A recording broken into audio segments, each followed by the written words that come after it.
All right, welcome to our first segment of an esports breakdown. Today we are focusing on Call of Duty League for the slate this Friday. My name is Chris, also known as Hold the Door DFS on FSI and Twitter. Our company is Fantasy Sports Insight. We are completely free right now until major sports come back. So this is a great time to hop on and get some of our free content, especially in esports, which is led by who I'm with today, Eddie Kruger. How are you doing, man? Good. How you doing? Really, really well. Pumped about breaking down this slate. And I'm excited. So before we dive in today, I want to just take a step back and look at Call of Duty as from a daily fantasy perspective. I myself am used to playing it just with a couple friends or going back to the GoldenEye ages. But today we're going to look at it more of a professional level and how it applies to Draftkings and DFS in general. So there's a series, these series are best of five, referring to 5 maps. Can you kind of explain and walk through the different game types that we'll see through this best of 5? Yeah, they play 3 different modes. The first map and the fourth map, they play hardpoint. This is it's the highest scoring game for sure in DFS. It's where you get the most kills, the most capture time, which racks up a lot of points. It's pretty much 2 teams on opposite sides start off, and then there's 5 spots around the map, 5 or 6 depending on the map size, where there's a hill there for 60 seconds, and the teams fight it out to capture the hill for the most time. And the first one reached 250 points wins the match, and usually ends up with the most kills and highest points. Now, one question I always had about that when I watched it, when the kills don't add to your points of the win, right? It's only the capture time. What do you mean? Like if somebody rattles off 5 kills in a row, that didn't add 5 points to the team total. That only adds to their. Oh yeah, that is to his personal score. Yeah, I think that the team scoring is just for in hardpoint a win, and then search and destroy is the big one where you get points per round. Perfect. Awesome. The next mode they play, the second one and the 5th one would be search and destroy. Definitely the slowest of the 3. Usually pretty low scoring, other than for the team slot. 2 teams opposite sides again. There's 2 bomb sites planted in the map, usually towards the defender side, so it's easier to defend. And the offense has to capture or get the bomb that starts in their spawn and figure out which bomb site they want to go to and plant the bomb, and hopefully the other team doesn't defuse it. But you only get 1 life in this mode, so it's real low scoring, and it only goes up to 6 too. So I think the most kills we've seen anybody in it was like 15, and that was a really good day for him. Yeah, I when I watched this, it was entertaining to watch, even though I knew it had not that much value in terms of DFS, but much more tactical and methodical gameplay than hardpoint and domination, less run and gun. Right. So our last map is Domination. They only play this one once, no matter what, and it's pretty much the boring one of the 3. There's 3 flags in the map, 1 per side, so each team gets a home flag pretty much, and they fight for the one in the middle, which is the B flag. And this one is 5-minute halves. So after 5 minutes, they switch sides, and you get 1 point per 3 seconds, or however many flags you're holding. So you can get 3 max for 3 seconds. And this one usually low scoring, maybe 20 kills, 25 kills per player. Awesome. Now, when we correlate this to fantasy scoring, you kind of already talked about hardpoint being, a high kill, high score round. Search and destroy is pretty low. Domination's got a mix of both. When you're targeting the matchup and the players, obviously, if it's a sweep, we miss out on 2 maps. Yeah. Can you kind of explain with no game length adjustment how that figures into your builds? It's huge. If you get a team, if you get guys who just smoke them out of the water, it's going to be great the first 3 maps or the first map for hardpoint, and maybe domination will rack up a bunch of points. But if they're not playing that second hardpoint, they're losing out on a lot of points. That's like 30, 35 kills they're missing out on, plus the hill time. So really, you really want to target guys who are going to play at least 4 maps. The 5th map you'd like to have, but you can do without it. The 5th map I'd more so focus on for the team standpoint when drafting a team slot, because that's where they're going to rack up the points, is the search and destroy. Awesome. Yeah, and I've noticed a lot of people, stacking that favorite that can kind of seem like a fish play, and then they end up losing like a search and destroy map, and then then now they are playing that fourth game. So, I mean, Yeah, I definitely think there's some risk involved in completely fading the massive favorites. But like you said, the risk of not getting that fourth map could really, be 20 to 30 points at least per player that you're missing out on. Yep. Definitely. Like last time Atlanta, I thought they were going to smoke them out of the water. I forget. I think they played New York. I thought they were going to smoke them. They played that fourth map though, and I think Atlanta and Dallas was the number one like lineup in the who took down all the contests, high scoring for sure. Right. And then I remember the one time I stacked Atlanta, the two matches that they got destroyed in were both the hard point matches, and they were both search and destroy and domination. So a lot of variance, obviously, as we go through any esports. So my last question before we get into our breakdown of each matchup is, what is the best way to construct a lineup in these contests? Rocket League, we know a lot of people are doing 2-2 stacks or a 3-1 stack. In League of Legends, a lot of people, especially now with it being more popular and the pricing being really soft, are just stacking two teams completely. What do you think about Call of Duty? What is the best way to construct a lineup? Depends what you're going for. For cash, I'd say 5 slots? Yeah, a 3-2 stack would be your best bet for cash. If you want to just get two teams, are going to 4 maps pretty much, who are going to win the hard points most likely. Maybe you lose the S&D. That's what I'd target as a 3-2. If you want to go more GPP oriented, I'd go 2-2-1 or 2-1-1 or 3-3 or 2-2-1 if you want to get real GPP. But yeah, I mean, I like to build 3-2 or 2-2-1 pretty much. I haven't really gone much less than that.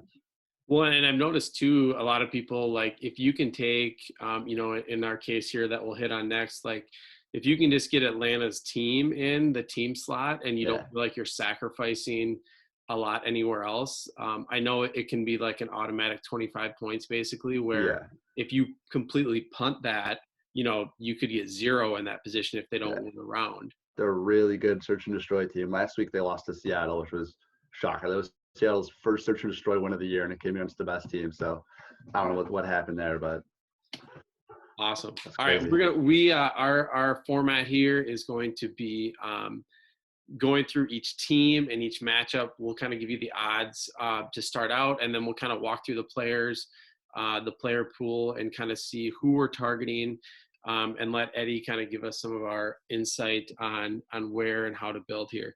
So our first matchup is Paris Legion against Atlanta FaZe. Atlanta FaZe coming in as a minus 550 favorite, which is our biggest on the slate, with an over-under of 3.5 maps with the juice on the over. So that, before I let you go into it, that was kind of eye-opening to me that the juice was actually on the over of the like thinking that Paris Legion might steal one map, which again, I'll let you go into it, but on how you might attack obviously the biggest favorite on the slate. I think they're doing that because the way the FaZe played last week, they didn't play up to their standards. Usually you'd see them 3-0. I think they 3-0'd. They were on a 3-0 streak up until that point. They had 3 in a row, or 4 out of 5 were 3-0s up until then. So it was a huge shocker that they didn't just sweep New York out of the way. That shocked me. That's why I think they're favoring the over here. Just because and New York kind of came out of nowhere last week anyway, right? Or whenever they played 2 weeks ago. Yeah, I'm surprised there too. They did not look too hot to start off the year, but they made a few adjustments, look a lot better. But that's why I think they're giving Paris a map here. It's for the search and destroy, maybe the domination. I don't know. Atlanta looked pretty good in domination, I thought.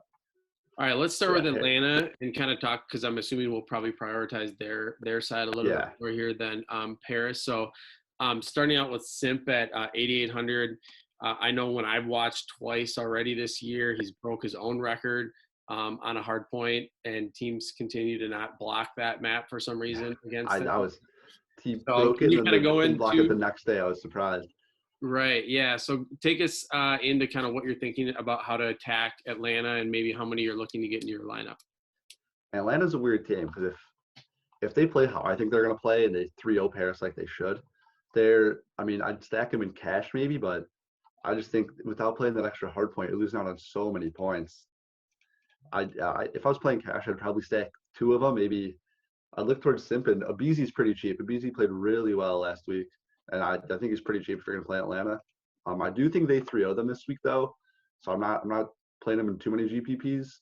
But if you do get that second hard point, I could definitely see Atlanta being a good team to have in your stack.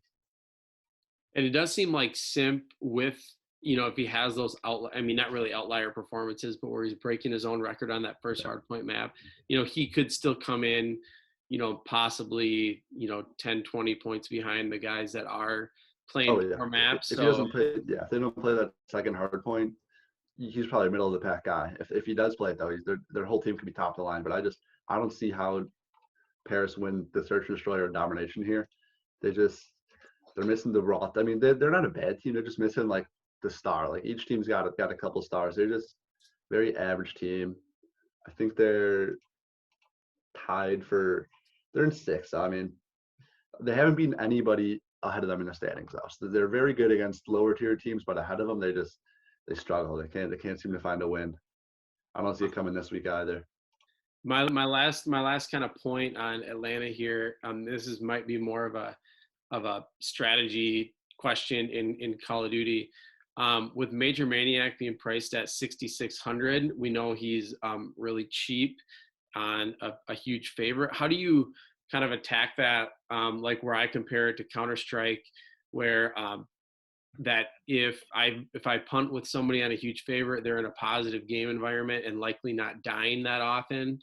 Does that seem to be the case still for Call of Duty? And with no game like adjustment or sweeping bonus, is it worth taking those punts on these huge favorites?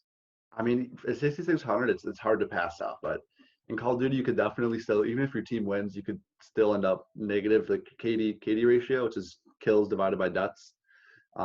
He struggled last week. I mean, he's not a bad play, but I wouldn't put him in my lineup at 6,600. If you really need some roster space, it's not a terrible decision. But even going up to a BZ 800 more, I think that's a much better play. It averages 16 more points than him just last week. I mean, he's right. That's what I'm thinking. If there's a lot more potential and upside with the BZ for only 800 more, find that cash, it might be worth it. If you're really in a pinch, maybe, but I'd stay away from him. Awesome. Anybody on Paris Legion that sticks out in like a super contrarian way, or are you just passing on them? If you were going super contrarian, I mean, Kismet's pretty cheap at 7,200. Last year, he was a really good sub player for Enigma, and he's not transitioned as well as he would like to, but not terrible. Z2 at 6,800, another great sub player, runs a submachine gun. I mean, they're not terrible plays. I'm just not touching them this week because tough matchup, maybe, depending on who they play on Saturday. I'll look into Paris a little harder, but against the face, it's just so hard to bet against them. Okay, awesome. All right, moving on to our next game is Optic Gaming LA against the London Royal Ravens. The London Royal Ravens coming in as a minus 225 favorite. And the over-under is at 4.5 with the juice on the under. So it's looking like they are predicting a 4-map win for the Ravens. Seems like a lot closer matchup, obviously, than what we talked about first at the phase. So go ahead. Let's start again with the favorite. Let's go down to London and kind of start there. Is there anybody you're targeting? Obviously, this game has a good chance to go 4, so there's probably some value here DFS-wise. Yeah, London's definitely a good play this week. Optic just looked terrible the last week they played. I thought they beat the Gorillas. They lost so much, was a shocker. But if I'm going London, I'm looking at Wuskins and Scraps. They're brothers. They're a great duo to target. Wuskins priced a little high at 9,200, but still a great play. Didn't perform too well last week, so hopefully a lot of people don't play him. Only had 76 points. Maybe a lot of people see that, don't play him, but I think he has a much better week this week. Him and his brother are a great duo. They bounced back hard. And they played hard, too. They played Chicago. They played good. They barely lost the series. I mean, not a bad play. I definitely look into them in GPPs, but nothing too crazy in cash. Is Optic. Optic's like a good team. They got a bunch of good guys. They just can't seem to put it together. So when you're looking at a roster construction, you may be like splitting some of your ownership on both these teams, or kind of focusing more on London, but then using Optic and GPPs. Yeah, I mean London. I'd probably go scraps and Weskin for London again. Um, Definitely in GPPs more so than cash, because I think Optic could come away with this one. They look better than they did to start off the year, but still not up to their standards. They did make a change too. They brought in Chino for JCap, which I thought was long overdue. JCap is I think it's time for him to retire. He's been too old for this league now. And Chino, not a huge adjustment, but a little bit of a difference. I definitely wouldn't mind targeting them in GPPs though, because once Optic comes together, I feel like they could really make a run for the money. Like they're a really good team. Dashy, Slasher was the best AR last year. I don't know what happened to him. I think he's going to come back some point this year. It's just a matter of when. A lot of adjustments playing with new people. Quavo last week, he had a great week. I think he had a 100-point game one time, which was really nice. I had captained him then. But yeah, I'd look towards Optics and some deeper GPPs maybe, but no cash games. Awesome. Yeah, I know. I remember you mentioning last week JCat being one of the worst players out there. I saw that he wasn't in the lineup, so I knew there was probably some sort of change. I saw someone tweeting about him that played him. I was like, dude, what are you doing, dude? Come follow us. Get some knowledge going. That's right. This guy he doesn't deserve a spot. Yeah, I did see that he didn't make the list for like top 20 money earned playing Call of Duty in his career, but that doesn't really. He's been going for a while. He's been playing a lot of years. That's a length thing, not necessarily a talent. Yeah. Talent thing. Awesome. All right, we're moving into our third match here between Toronto Ultra and the New York Subliners. New York Subliners are minus 360 favorites. Over under 3.5 with the juice on the over. So kind of, again, expecting another 4-map win. I feel like that 4, obviously the 3.5, 4.5, most of the books are going to always favor, one team being able to steal a map. I mean, I feel like that's just kind of the betting odds is always going to kind of favor that. Not easy to sweep a team. Right. Yeah. So, the only, from my perspective, watching the Subliners last week, it seemed like, as the commentary and the people are talking about them, their backs were like always against the wall. This team shouldn't have a chance against Chicago and Atlanta. And like Mac Meltz was making a ton of great plays, especially in search and destroy, and really kind of. So go ahead and I'll let you take over. Let's start with the Subliners, and then if you want to mix in the Ultra, I assume probably less ownership on them here. Yeah. New York's probably one of my favorite teams to target for cash and GPP this week, because they're all priced for pretty cheap for being a much better team than they were to start off the year. Like Mac Meltz, he came in last week. That was his first week playing in the league, and he had a great series. I wasn't expecting it. Surprised me. Definitely targeted him at 7,600. Can't go wrong there. Their whole roster is really can't go wrong. I would favor Attach at 7,800 and Zoom at 7,200. Last year to a great sub player for the FaZe. Just can't quite find his stride this year. I think he finds it this week against the Ultra, because they've looked bad, Ultra. And definitely like New York here, because Toronto, they haven't gotten swept yet this year. And I don't think New York does that here, so I do think we see that critical game 4, which good opportunity to rack up a lot of points. That's really good. That's really that's good to know. Like if a team is able to just has always been able to just squeak one map out, even if they're pretty mediocre or Yeah, Toronto's yet to get swept, and New York has yet to sweep a team, so it's looking like a good matchup to go 4 games at least, maybe even 5. I definitely see New York coming away with this one though. They've looked so much better than they have in the past, and just a lot of talent on this roster. Temp at 7,400, can't go wrong with him. New York's a team I'm looking to probably put three of them in our lineup for cash games. You could fit a lot of heavy hitters if you stack them. And Mac Meltz, and can you maybe you don't have to go too deep into it, but I know he came off. Where did he come from? Because I remember reading that maybe he was dominating somewhere else, or maybe offline, or not. Yeah, the AM circuit, the amateur circuit, he was dominating there. They had him on their roster technically, but if you're not playing the league games, you could still play the amateur circuit and win money there. and he was dominating them. They finally made the decision to bring him up and play with the full roster, and it's looking like it's paying off for them. It's like He, calling somebody up in the majors. yeah, It's yeah. like we got you in the He's minor league team here. definitely been a great add to the team. Awesome. Awesome. All right.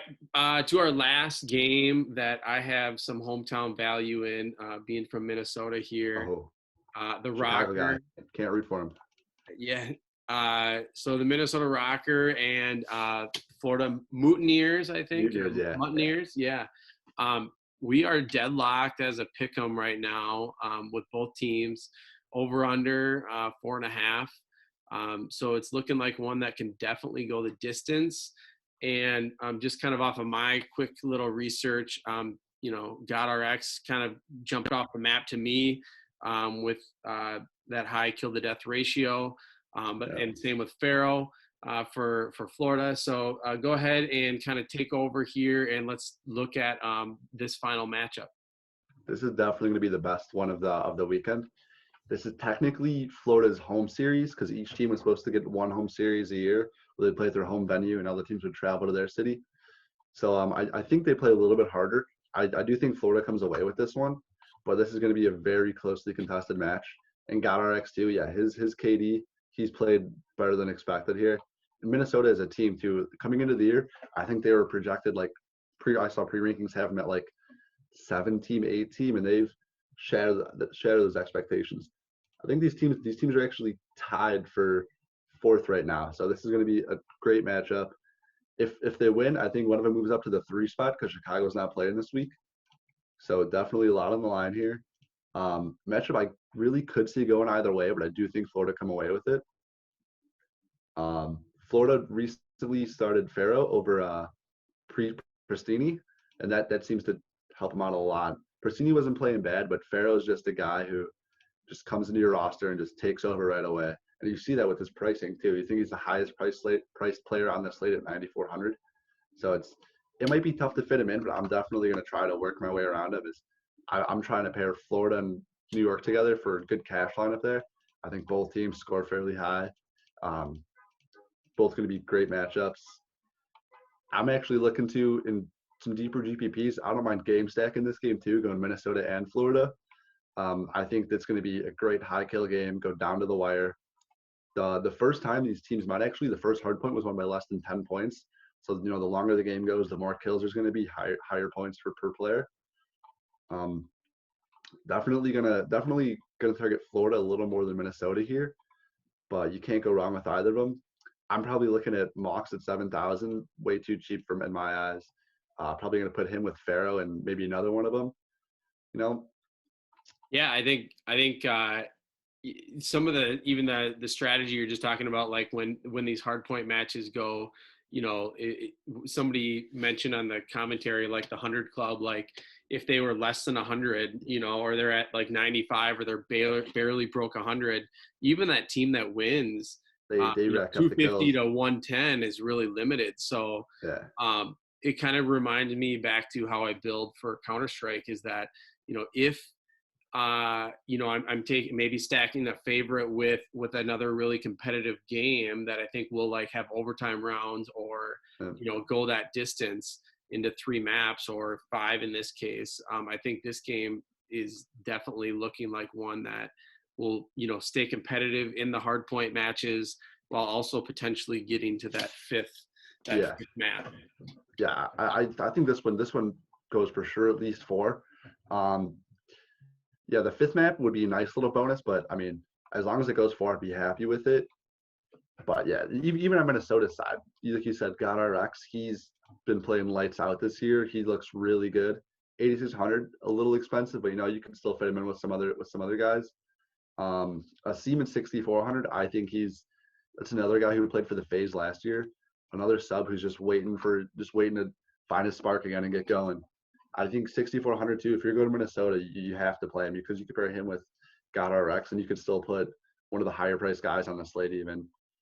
And I think when I'm looking at some of the builds too, when I'm listening and learning from you as well, like, okay, you take GodRx versus say Simp or Pharaoh versus Simp. When you compare those two, if Simp does just 3-0, there's a really good chance that Pharaoh and Yeah. GodRx that go 4 maps are definitely going to outscore. Definitely going to outscore him, yep. Yeah, I mean, really, either one of these teams, great looking. Even Assault for Minnesota, he's looked really good the last few weeks. He 8,400 too. Another guy who's not too expensive, not cheap, but if you're going Minnesota's way, I would definitely look towards him too. You can go wrong with either team here. I just give Florida the slight edge here, just because it's technically their home series. They won the last series they played in, like the home series championship. I think they win this one too, this matchup.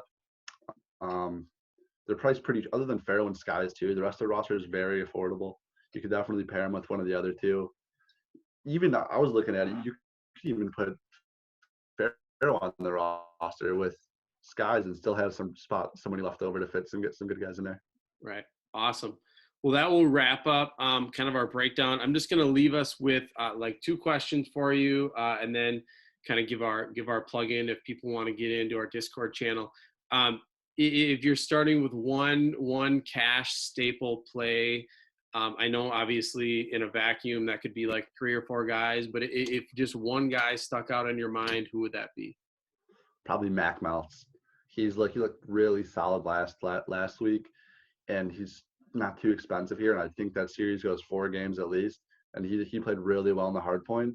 Definitely part of my cash core if I'm looking. If I had one solid guy to stand out there, definitely looking his way. Awesome. And your favorite value play, I guess that can be probably anywhere. Maybe, I mean, Mac Melts isn't that expensive either, but maybe somebody in the low 7s or 6 range that has some upside. Where would you be potentially looking there? Honestly, I'm looking at the subliners again. Zuma at 7,200 is just, I think 3 of the subliners are just priced way too cheap this late because they played really well. But yeah, Zuma for sure, 7,200, great player. I think he outscored. Let me see. He had 88, so not bad. Still a pretty good series for him. Definitely looking his way too for him to step up here. I think this is a good week for him to really play his role here against Toronto. Weak team, don't really have any studs. I think it's a great week for New York to really show who they are. Last week, people might think it's a fluke. I don't know. I think they're legit. I think they're a really good team. Awesome. Yeah, I had a lot of fun watching them, and especially when I was rooting for them, basically against Chicago, knowing that they were a dog, and then they pulled it out. You always got to root for the dogs. And Search and Destroy, I think they were up like 5-1, and Chicago brings it all the way back to 5-5, and I thought it was going to slip through their hands, but they came away with the win. So I'm just going to kind of leave it here with. Again, this is a Call of Duty segment from Fantasy Sports Insight. Right now, everything is free.